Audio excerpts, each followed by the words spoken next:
أعوذ بالله من الشيطان الرجيم بسم الله الرحمن الرحيم ألم تر إلى الذين نافقوا يقولون لإخوانهم الذين كفروا من أهل الكتاب لئن أخرجتم لنخرجن معكم ولا نطيع فيكم أحدا أبدا وإن قوتلتم لننصرنكم والله يشهد إنهم لكاذبون لئن أخرجوا لا يخرجون معهم ولئن قوتلوا لا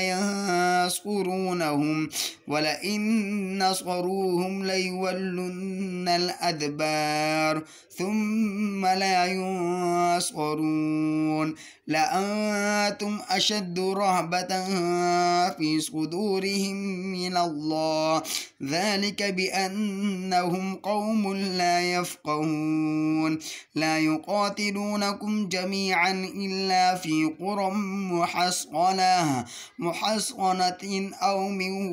وراء جدر بأسهم بينهم شديد تحسبهم جميعا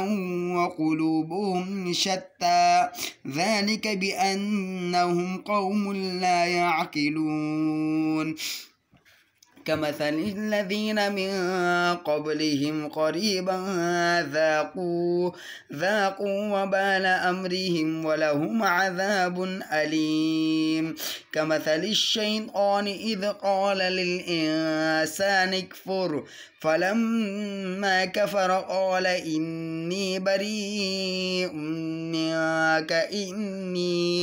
إني أخاف الله رب العالمين فكان عاقبتهما أنهما في النار خالدين فيها وذلك جزاء الظالمين يا أيها الذين آمنوا اتقوا الله ولتنظر نفس ما قدمت لغد واتقوا الله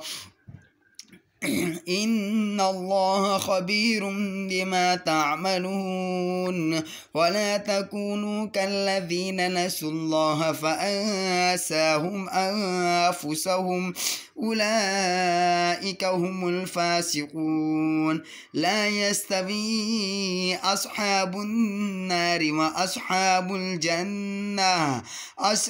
الجنة هم الفائزون لو أنزلنا هذا القرآن على جبل لرأيته خاشعا متصدعا من خشية الله وتلك الأمثال نضربها للناس لعلهم يتفكرون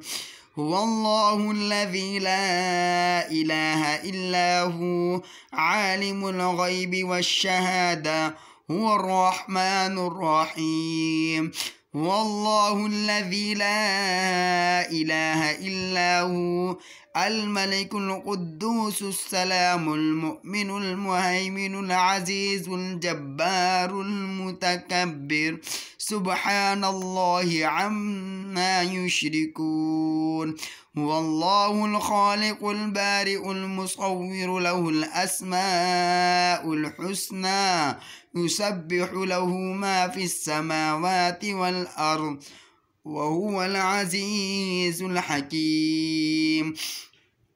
प्लीज़ हमारी वीडियो को लाइक और शेयर ज़रूर कीजिएगा। आपका एक शेयर करना आपके लिए ताउम्र सदक़ा जारिया बन सकता है। जज़ाकुमुल्लाहु खैरा। अल्लाह हाफ़िज़।